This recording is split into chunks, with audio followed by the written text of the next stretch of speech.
parecer na indicação 95 de 2011, indicação da presidência. Relator, Dr. Marcos Vinícius Furtado Coelho, Comissão de Direito Constitucional, que vai ser defendido pelo Dr. Sérgio Santana, o parecer. Matéria, análise da constitucionalidade da PEC 275 de 2013, que propõe aumentar o número de ministros de 11 para 15 no Supremo Tribunal Federal. Sugere a criação de uma Corte Constitucional que, no texto original, mantém 11 ministros, mas propõe que os novos integrantes devem ser nomeados pelo presidente do Congresso Nacional após aprovação pela maioria absoluta dos membros da Câmara e do Senado.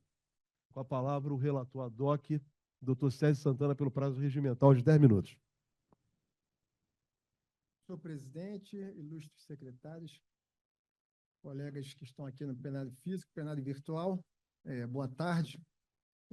Bom, vamos aqui pela ementa, né?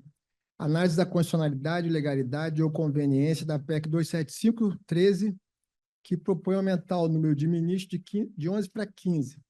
Sugere a criação de uma Corte Constitucional que, no texto original, mantém os 11 ministros, mas propõe que os novos integrantes devem ser nomeados pelo presidente do Congresso Nacional após aprovação pela maioria absoluta dos membros da Câmara e do Senado. Palavras-chave: PEC 275/13, aumento do número de ministros, criação de Corte Constitucional com os antigos e novos ministros. Eu vou tentar fazer aqui uma leitura, né? Que ela é bastante considerável aqui o tamanho, né? Tem 10 minutos, só para a gente ter uma ideia, porque realmente o tema é muito importante e atual. Senhor presidente da comissão, cuido do presente parecer da análise de constitucionalidade legal. Lembrando que o relator, né, nosso querido Marcos Vinícius Furtado Coelho, que foi presidente da OAB e presidente da Comissão de Direito Constitucional do Conselho Federal, né? Então, fez uma análise que nós já tivemos a oportunidade de debater bastante na Comissão de Direito Constitucional e agora no plenário.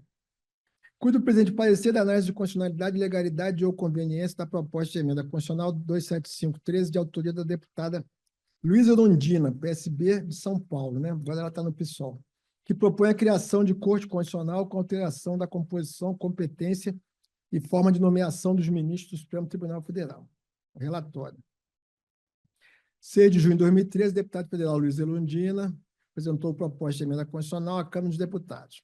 A proposta visa transformar o Supremo Tribunal Federal em uma Corte Constitucional, com ampliação do número de ministros dos atuais 11 para 15, além de reduzir a competência, colocando o órgão como responsável por julgar apenas causas relativas à interpretação e aplicação da Constituição Federal.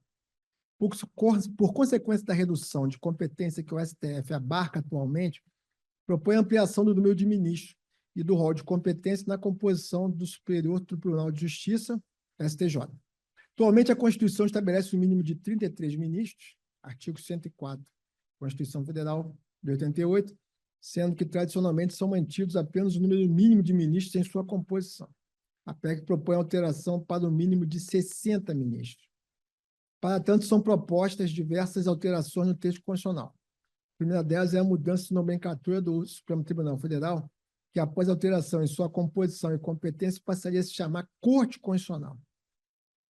As outras mudanças se referem ao artigo 101 da Constituição Federal, que dispõe sobre a composição e forma de indicação dos ministros do Tribunal Constitucional. Segundo a proposta, o número de ministros da Corte passaria para 15, escolhidos entre cidadãos com idade entre 40 e 60, em face dos atuais 35 e 70 anos de idade, previsto no caput do artigo 101 da redação atual da Constituição. O texto da PEC propõe a nomeação do ministro pelo presidente do Congresso Nacional, após a aprovação da indicação pela maioria absoluta dos membros de cada casa do Congresso Nacional. Nome indicado para apreciação no Congresso Nacional se dará entre listas tríplices de candidatos oriundos da magistratura, do Ministério Público e da Advocacia, elaboradas, respectivamente, pelo Conselho Nacional de Justiça, Conselho Nacional do Ministério Público, Conselho Federal da Ordem dos Advogados do Brasil. Por sua vez, as listas tríplices dos candidatos provenientes da magistratura e do Ministério Público serão compostas alternadamente de magistrados e membros do Ministério Público federais e estaduais. Atualmente, a nomeação é feita pelo presidente da República e ocorre após aprovação pela maioria absoluta do Senado Federal, após sabatina com o indicado a ministro. Texto constitucional, caso aprovado, a PEC passaria a prever a eleição bienal do presidente da Corte, disposição esta que atualmente está presente apenas no regimento interno do Supremo Tribunal Federal. A PEC também retira diversas competências do STF, previsto no artigo 102 da Constituição Federal, transferindo-as para o STJ. Na proposta de emenda, a competência da Corte Constitucional seria limitada às causas que dissessem respeito diretamente à interpretação e aplicação da lei maior, transferindo-se todas as demais à competência do Superior Tribunal de Justiça. Semelhante à Corte Constitucional, os ministros do STJ seriam nomeados pelo presidente do Congresso Nacional a partir de listas tríplices elaboradas em igual procedimento à indicação do STF. A PEC ainda propõe a extinção do Instituto da Súmula Vinculante, previsto no artigo 103A da CF 88, cabimento do recurso extraordinário apenas nas causas decididas por um tribunal superior, audiência prévia do advogado-geral da União nos processos que tenham por objeto a apreciação em tese de inconstitucionalidade de lei ou ato normativo, deixa de ser obrigatória. No processo de julgamento dos crimes comuns dos membros dos tribunais de contas dos estados, DF, dos municípios, a competência deixaria de ser do Superior Tribunal de Justiça e passaria a ser dos tribunais de justiça. O texto da PEC também define que, transitoriamente, os atuais ministros do Supremo Tribunal Federal passariam a compor a Corte Constitucional com acréscimo de mais 4 novos membros, nomeados nos moldes da nova redação, ou seja, escolha do nome pelo presidente do Congresso Nacional a partir de listas tríplices elaboradas pela magistratura, pelo Ministério Público e pela advocacia. Aí o parecer. A proposta de PEC se insere no âmbito do poder constituinte derivado de reforma. Desse modo, não é inicial, nem incondicionado, nem ilimitado, estando subordinado ao poder constituinte originário. Logo, está sujeito a limitações de forma e conteúdo. Assim, a reforma do texto constitucional pressupõe adequação aos limites circunstanciais e temporais, limites formais, limites materiais. É o que se passará a analisar. Então, aqui, ele faz uma alusão. Limites ao poder de reforma da Constituição. Então, ele coloca que a proposta de emenda da Constituição se insere no âmbito do poder constituinte derivado reformador, desse modo não é inicial, nem incondicionado, nem ilimitado, estando subordinado ao poder constituinte originário. Então, coloca aqui esse óbice. É o que se passará a analisar. Limites circunstanciais e temporais. Quanto aos limites circunstanciais, são 3 situações impeditivas, conforme expressa o artigo 60, parágrafo 1º da Constituição Federal. Intervenção federal, estado de defesa, estado de sítio. Desse modo, a Constituição brasileira não pode ser objeto de PEC durante qualquer uma dessas 3 anormalidades institucionais. Em relação aos limites temporais, estes têm por objetivo conferir estabilidade ao texto constitucional por um período mínimo ou resguardar determinada situação jurídica por um prazo pré-fixado. Os limites formais. Respeito à forma como a Constituição alterada é fundamental à própria constitucionalidade da norma. Por essa razão, desde a propositura, a PEC deve seguir requisitos essenciais, iniciativa, causa de aprovação e procedimento. Aqui ele discorre, né, sobre esses procedimentos que estão elencados no artigo 60 e inciso do artigo da Constituição de 88, no sentido dos requisitos que são formais para poder fazer a modificação da Constituição. PEC 27513, em análise, é a iniciativa da Câmara dos Deputados, tendo sido proposta pela deputada federal Luísa Erundina, e tendo recebido um total de 198 assinaturas confirmadas, segundo se está do relatório de conferência de assinaturas. Esse número corresponde a 38,5% dos membros da Câmara dos Deputados, cumprindo, pois, a exigência constitucional. Aqui ele fala também dos outros elementos formais, né? 3/5 dos votos, nas 2 casas, etc., etc.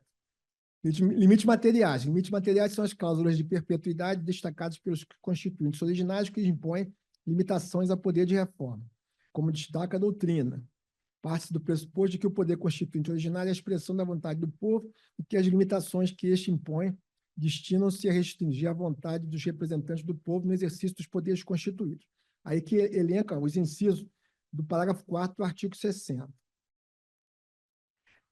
Dentre as cláusulas pétreas elencadas no dispositivo supracitado, encontra-se o princípio da separação de poderes. Propositura de ampliação do número de ministros do STF mostra-se incompatível com o referido princípio, haja vista implicar inequivocamente em forte ingerência sobre a composição da Corte e, por conseguinte, sobre sua independência e autonomia. Então, ele faz alusão também que é cláusula pétrea e não seria passível de ser incluído como matéria a ser objeto dessa proposta de emenda à Constituição. O aumento circunstancial do número de ministros do STF representa nessa quadra nada mais do que a vontade de poder de instituições que pretendem sequestrar a autonomia e a independência daquela que é a cúpula do Poder Judiciário Nacional. Ampliar o número de cadeiras do STF da maneira como proposto significa interferir arbitrariamente na sua composição e no resultado de seus julgamentos. Ao fim e ao cabo, aniquila-se a própria existência do tribunal ao se permitir que as maiorias políticas, aqui na figura do constituinte derivado, modifiquem, a seu bel prazer, o quantitativo de ministros que integram a Corte. Então, ele faz aqui também um estudo que começa da Constituição de 1891, discorrendo sobre questões também relacionadas a essa temática. Aí fala da época do Vargas, de 31, período de 65 a 69, enfim, e pega a parte histórica. Já chegando para o final, o constitucionalismo abusivo e ameaça ao Estado Democrático de Direito. Então, ele também discorre sobre essas questões de ameaça a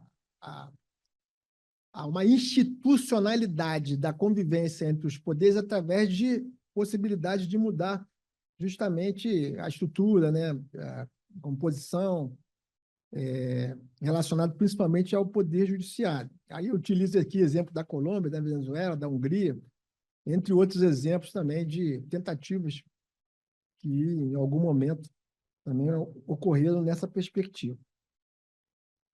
Função contra-majoritária das Supremas Cortes, isto é, seu papel de controle dos poderes eleitos quando este viola as normas constitucionais, desperta no autocrata uma visão da Corte como inimiga, disparando o processo de perseguição, seja pessoal contra seus integrantes, seja de caráter institucional, visando o esvaziamento de suas competências e prerrogativas. Temos vivido bem essa parte. Portanto, a ampliação do número de membros das Cortes Constitucionais tem sido utilizada como mostra a experiência comparada como instrumento de governos autoritários, a fim de exercer uma ingerência indevida sobre a cúpula do Poder Judiciário. Essa intervenção tem a finalidade de reduzir a autonomia e a independência, prerrogativas estas que permitem que os tribunais realizem o controle dos atos dos demais poderes à luz das normas constitucionais, por vezes limitando os abusos e excessos cometidos. Conclusão. Ante as razões expostas, conclui-se pela inconstitucionalidade da proposta de ampliação do número de ministros integrantes do Supremo Tribunal Federal de 11 para 15, nos termos da PEC 275/2013. No tocante às demais alterações propostas, não se vislumbra, salvo melhor juízo, vício de inconstitucionalidade por violação a cláusulas pétreas. É o parecer Marcos Vinícius Furtado Coelho. Muito obrigado, estou certo. A divergência? A divergência? Você vai divergir? Conclusão é pela inconstitucionalidade por violação de cláusula pétrea. Cláusula pétrea, interferência de um poder no outro. Inconstitucionalidade. Integral. Não, em relação a tudo. Tudo. O relator vai esclarecer. Ele coloca o seguinte. Leia a conclusão, por favor. Exatamente. Ante as razões expostas, conclui-se pela inconstitucionalidade da proposta de ampliação do número de ministros integrantes do Supremo Tribunal Federal, de 11 para 15, nos termos da PEC 275/2013. No tocante às demais alterações propostas, não se vislumbra, salvo melhor juízo, vício de inconstitucionalidade por violação a cláusulas pétreas. Quais são as alterações que as outras? Só para a gente poder... São várias aqui, deslocar a competência para o STJ, aumento do número de ministros, faz parte dessa proposta de mudança da Constituição. O que ele coloca de forma mais expressa, que seria inconstitucional, essa ampliação do número de ministros do Tribunal Federal. Em debate, então. Alguém queira se inscrever para debater?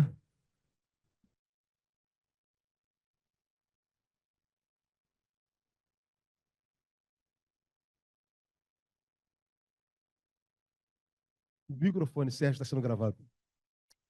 Desculpa. No bojo da proposta, pelo que foi colocado no parecer, também teria uma forma de indicação desses ministros do STJ, né, que seria até 60, aumentaria para 60, porque teria deslocamento de competência daquilo que anteriormente seria do Supremo Tribunal Federal, que vai passar a mudar de nome pela proposta da PEC, que seria Corte Constitucional. Então, o deslocamento de competência também significaria o aumento do número de ministros e que esses ministros fossem indicados de listas que vinham do Ministério Público, da magistratura, da advocacia e passado pelo Congresso Nacional. O microfone, todo mundo.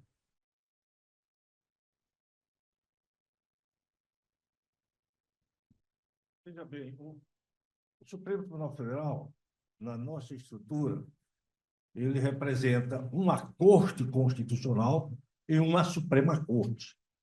É lógico que em vários países que a Corte Constitucional ela independe da estrutura do Poder Judiciário. É só uma Corte Constitucional. No nosso caso, o Supremo Tribunal Federal, a sua competência engloba aquelas afetam a Suprema Corte de um país e a Corte Constitucional. Pelo que eu senti, a parte relacionada à Suprema Corte sairia para o STJ e aquilo que estritamente constitucional ficaria no Supremo como uma Corte Constitucional. O Supremo passaria a ser uma Corte Constitucional. Perderia o nome. Perderia o nome de Supremo Tribunal Federal. Só existiria a Corte Constitucional. E o deslocamento da competência, que não seria de Corte Constitucional, de análise de matéria constitucional, se deslocaria para o Supremo Tribunal de Justiça. Mas veja bem, ele reconhece a inconstitucionalidade na ampliação do número de ministros do Supremo.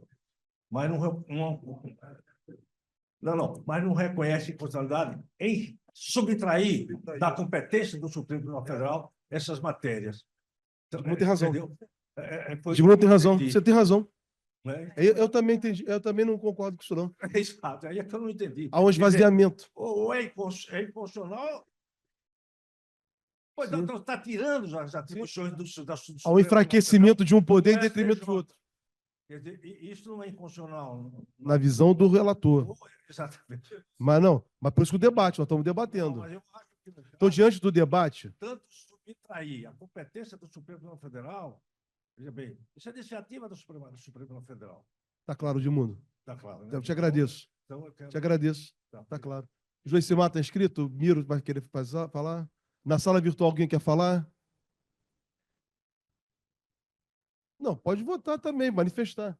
Não, então, qual a situação que nós temos aqui? Nós temos a seguinte situação. Nós temos o parecer pela inconstitucionalidade do aumento do número de ministros da Suprema Corte e pela constitucionalidade da mudança das competências e atribuições do Supremo Tribunal Federal. O encaminhamento do doutor Edmundo, já há um encaminhamento, do tomando como voto divergente, é no seguinte sentido, que tudo seja inconstitucional. Por quê? Há uma diminuição da competência do Supremo Tribunal Federal. Então, se há um esvaziamento da competência do Supremo Tribunal Federal, viola a cláusula pétrea da separação de poderes em diante do própria jurisprudência suprema nesse sentido. Então qual é o encaminhamento que nós vamos fazer? O Raudênio está chegando aqui agora. Nós estamos... Boa tarde, Raudênio, seja bem-vindo. Então, nós estamos com a seguinte situação aqui para a votação.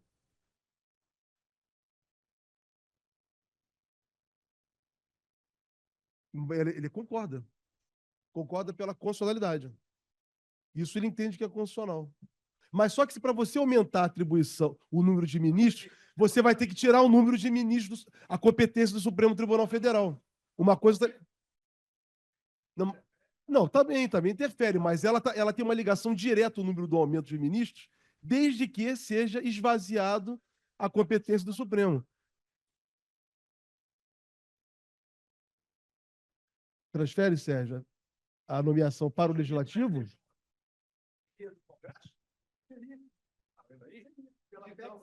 Também é inconstitucional. Eu entendo também que é inconstitucional. Se é atribuição do presidente da República. Cabe ao Senado apenas a ratificação. Não faça isso. Então... Boa tarde.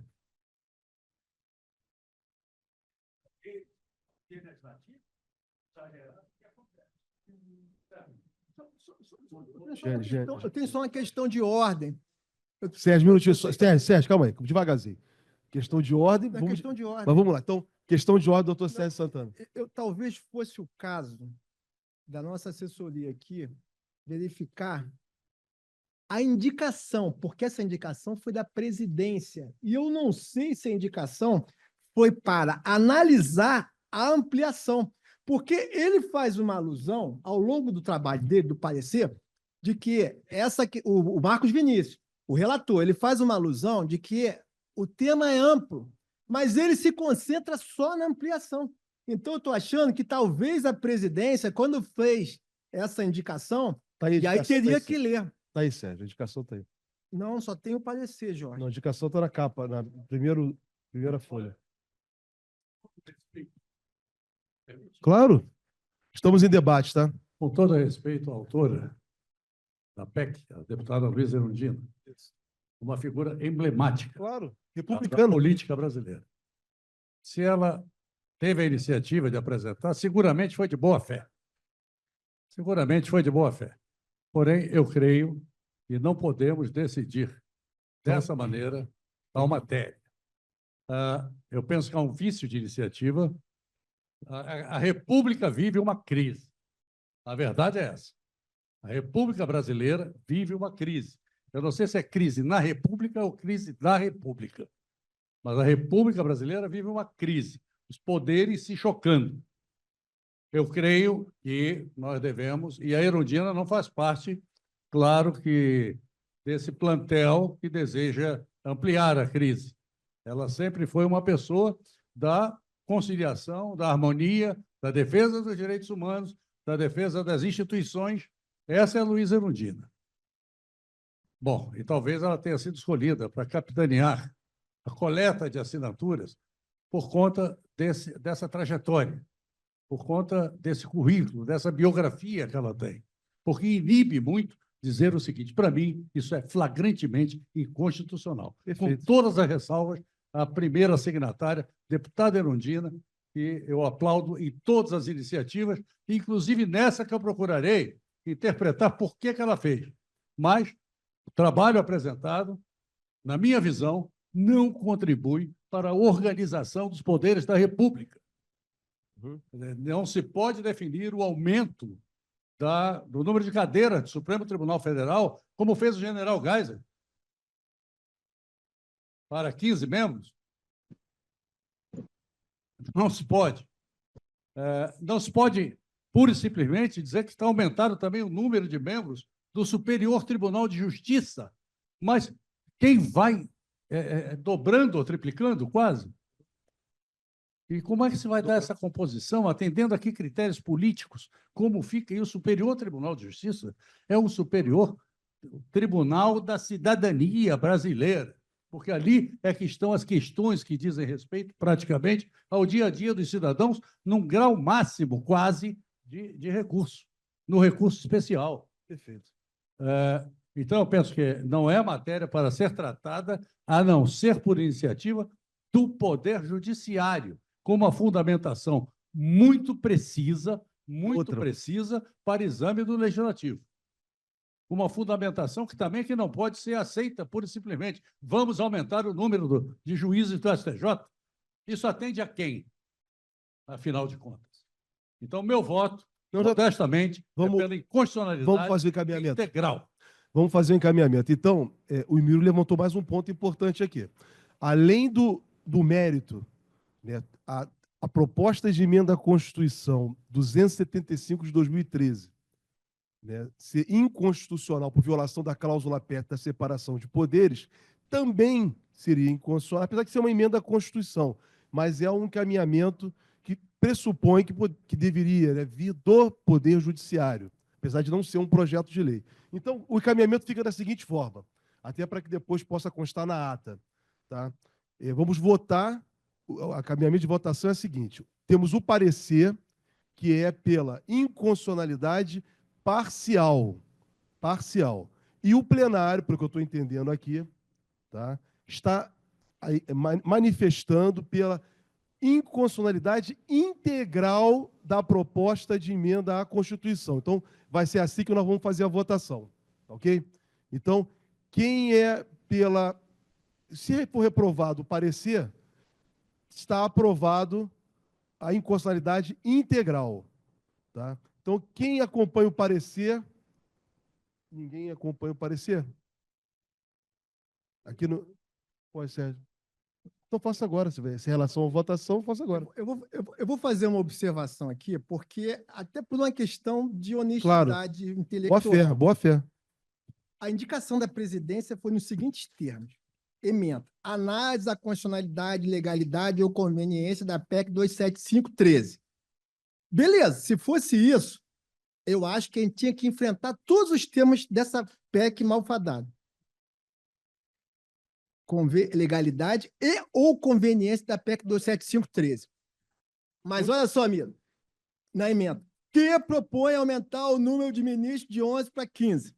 Sugere a criação de uma corte constitucional que no texto original mantém os 11 ministros, mas propõe que os novos integrantes devem ser nomeados pelo presidente do Congresso Nacional após a aprovação pela maioria absoluta dos membros da Câmara e do Senado. O parecer se concentrou nessa questão da ampliação, entendeu? Talvez, se tivesse tido um cuidado maior de aprofundar esse detalhamento por conta da PEC ser muito mais complexa, talvez tivesse sido mais amplo o parecer para entrar dentro desse mérito. Tá claro, Sérgio, já tá Tá. claro. Quer falar, Joicimar?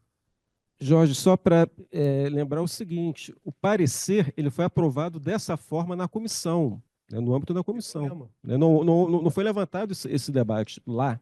Sim. Ok. Então, aqui no plenário, então, eu vou mudar aqui a ordem, tá? Eu acho melhor o seguinte. Vou mudar a ordem de encaminhamento da votação. Quem é pela inconstitucionalidade integral, fica como está. Então, como não há nenhuma manifestação contrária, o plenário do Instituto dos Advogados Brasileiros entende que a PEC 275 de 2013 é inconstitucional, integralmente constitucional. Perfeito? Então, aprovado.